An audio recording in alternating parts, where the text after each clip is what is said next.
Welcome to our channel. Today we how to fix Shopify payment gateway problems with full guide step by step clearly. Begin by logging into your Shopify admin dashboard. Navigate to the settings section located at the bottom left corner of the screen. Select payments from the options available in the settings menu. Here, review your current payment provider setup.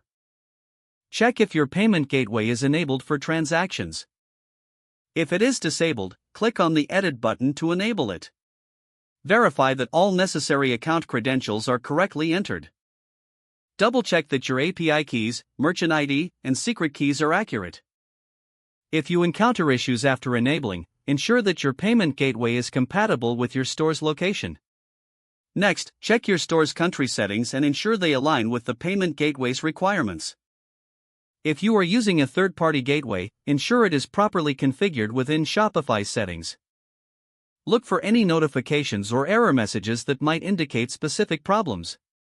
If there are any notifications, follow the provided instructions for troubleshooting. Clear your browser's cache and cookies, as this can sometimes resolve unexpected issues. Test the payment gateway by making a small test transaction to see if it processes correctly. If transactions fail, reach out to your payment provider's customer support for assistance. Check your email for any messages from Shopify regarding payment gateway issues or account verification. Review your Shopify plan to ensure that it supports the payment gateway you're trying to use.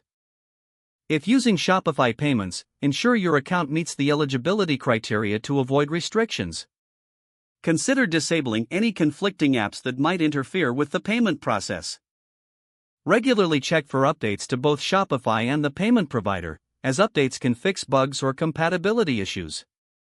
Lastly, consult Shopify's Help Center or community forums for additional troubleshooting tips. By following these steps, you can resolve most payment gateway problems effectively. If the page does not load, refresh the browser or try again in a private or incognito window. Make sure you are using the correct email address, then retype it carefully to avoid small typos. If your password is not accepted, use the reset option and create a new strong password you can remember. Check your spam folder for verification or security emails, then complete any requested confirmation steps. Enable two-factor authentication if available to improve account security and reduce unauthorized access risk. Don't forget to like this video and subscribe to our channel for more step-by-step tech guides.